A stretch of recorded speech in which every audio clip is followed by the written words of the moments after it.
My name's Sarah. These days, I work with my husband John at his family's company. The company is small, run by my father in law, Richard, and has about 6 employees.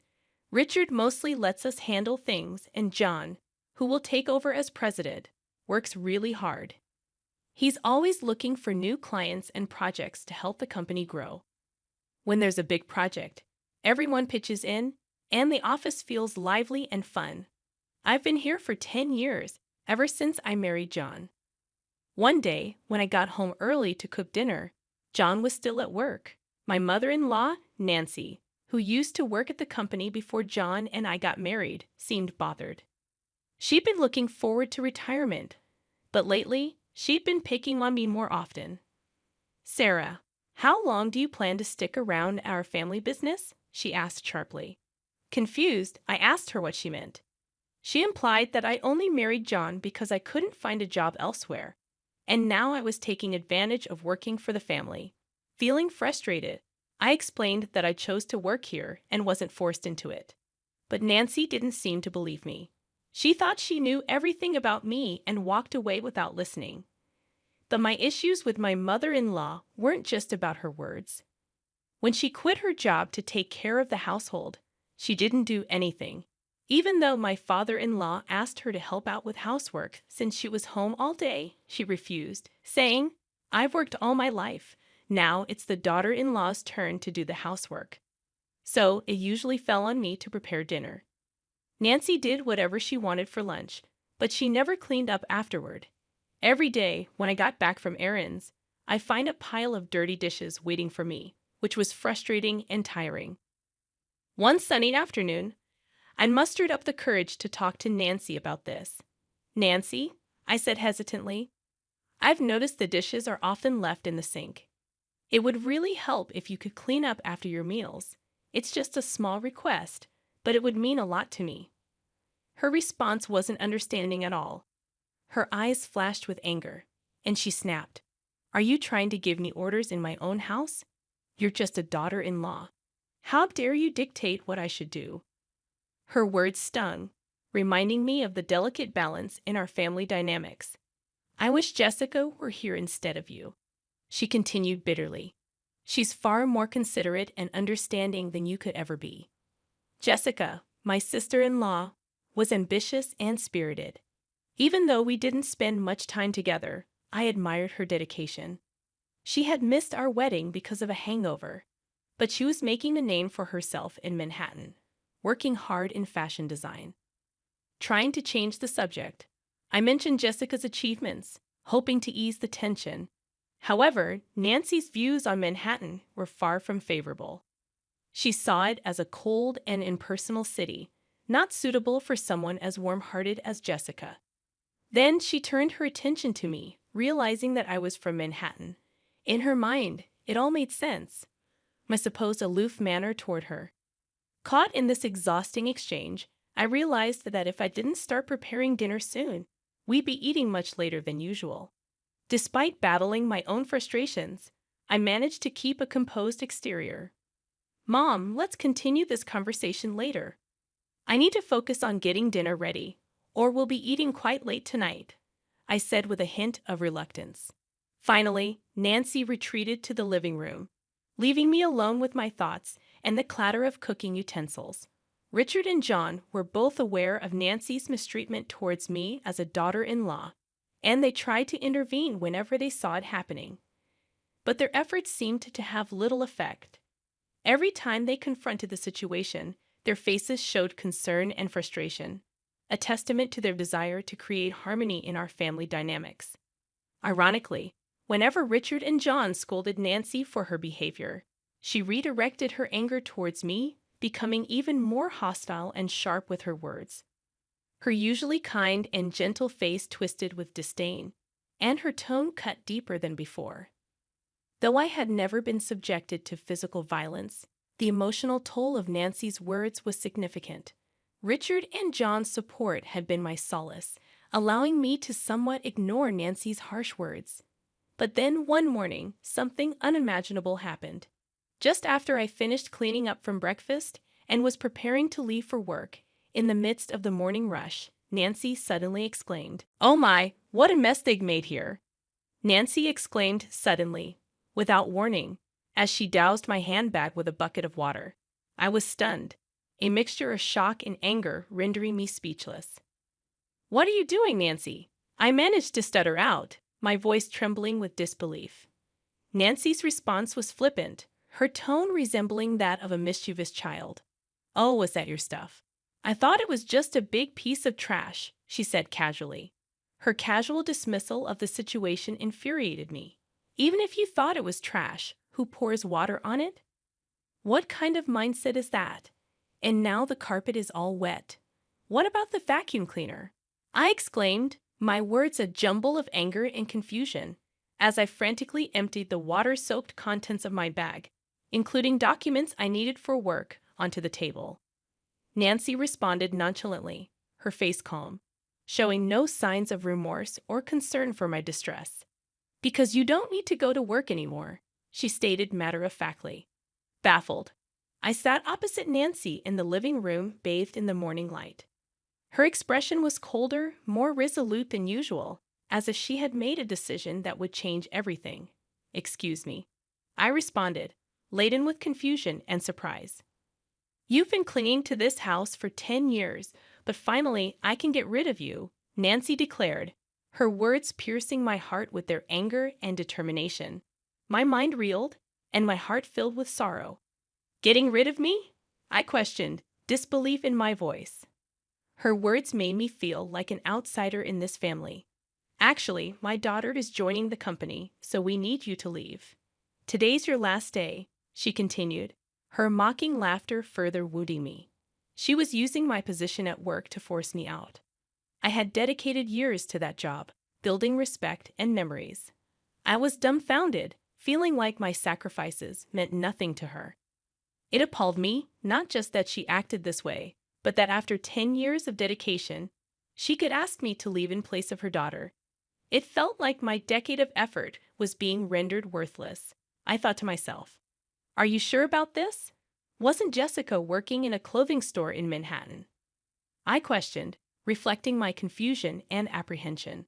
My job was more than just a source of income. It was my avenue for self-fulfillment. Meanwhile, Jessica, my sister-in-law, seemed to have grown tired of city life and had chosen to return to the family. She said she was tired of dealing with the cold people of Manhattan, so I told her if she came back home, I have a job ready for her. She agreed to return immediately. "Now that she's coming back, she wants you out of this house," Nancy explained to me. I found her words hard to believe. She was ready to overturn my life with a single decision, completely disregarding my place in the family without even listening to me. "I've written your resignation letter," she said, handing me an envelope. In that moment, my heart shattered completely. Everything I had built over the years was reduced to nothing, treated like a mere piece of paper. Her actions severed our family bond irreparably. I headed to the company, just a brisk 3-minute walk from my home. My mind was a whirlwind of apprehension and anticipation as I walked under the cool morning sky. Each step felt heavy with the weight of what was to come. Upon reaching the office, I shared with my father-in-law Richard and my husband John. I told them what my mother-in-law had said. Their faces were a mix of shock and thinly veiled anger, yet they remained composed. They suggested that maybe, just maybe, it was time for me to resign to show her the reality of the situation. This suggestion sent my heart into turmoil. Having worked tirelessly in our family-run business for years, I barely knew what a long vacation felt like, aside from brief rests during Thanksgiving and the holiday season. Encouraged by John and Richard's gentle words, "Why don't you spread your wings for a change?" I made up my mind to embark on a little trip. As I packed, I found myself pondering deeply about my life, my choices, and what lay ahead. Meanwhile, my sister-in-law Jessica, who had come to replace me at the company, shockingly didn't show up until 1:00 p.m. Her irresponsible attitude left John and Richard, who had been holding the fort in my absence, in a state of dismay. Jessica seemed utterly disinterested in understanding the work, despite their attempts to explain it to her. Hearing about this, I couldn't help but feel. A twinge of anxiety about the future of our company lingered as I looked forward to my trip.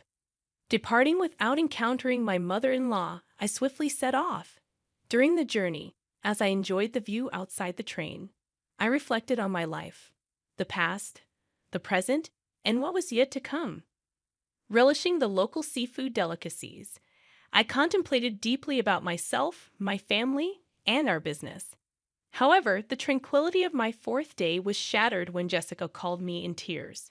"What's going on? Mom said it was an easy job, just sitting in a chair, but John and Dad are acting like I can't do anything right," she said, her words most likely influenced by my mother-in-law.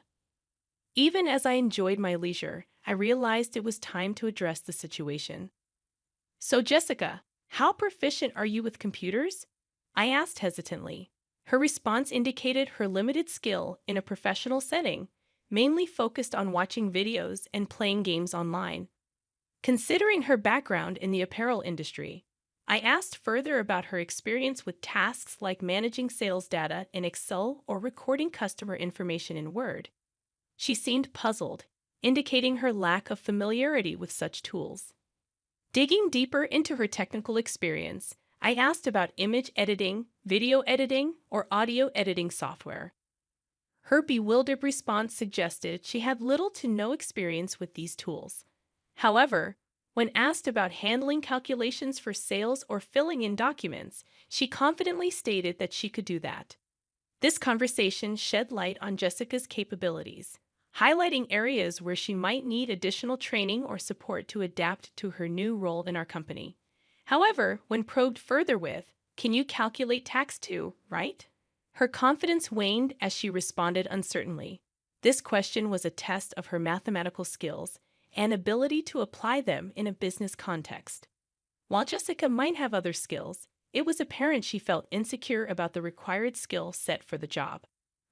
Her discomfort seemed particularly rooted in her struggle with calculations, which could be why she faced criticism from Richard and John.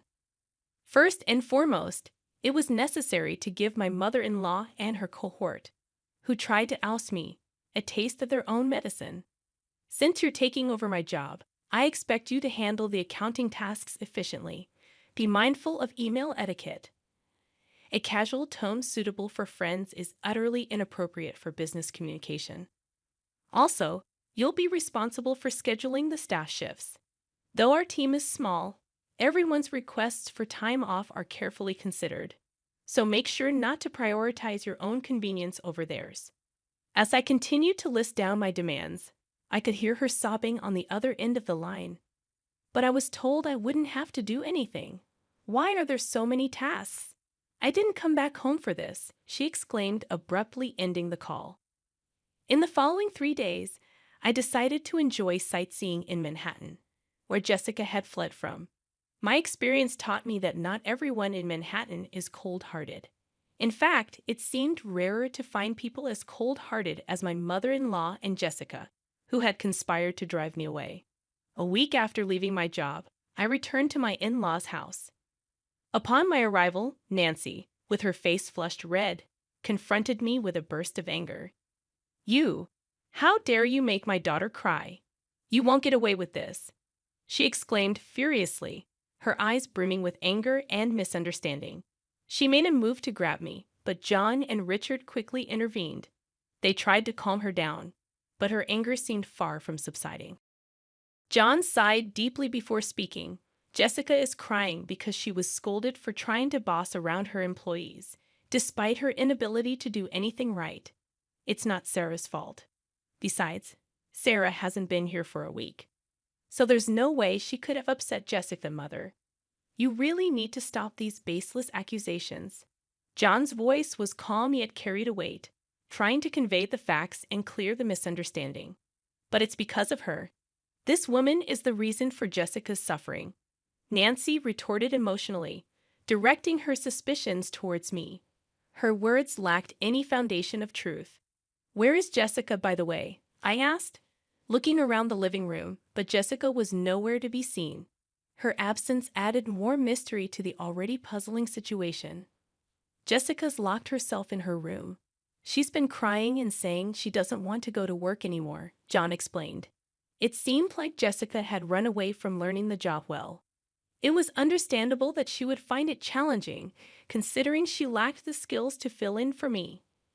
You've been poisoning John and Richard against me, haven't you? If not, they wouldn't say the company ran better with me than with the incompetent Jessica, Nancy accused me vehemently.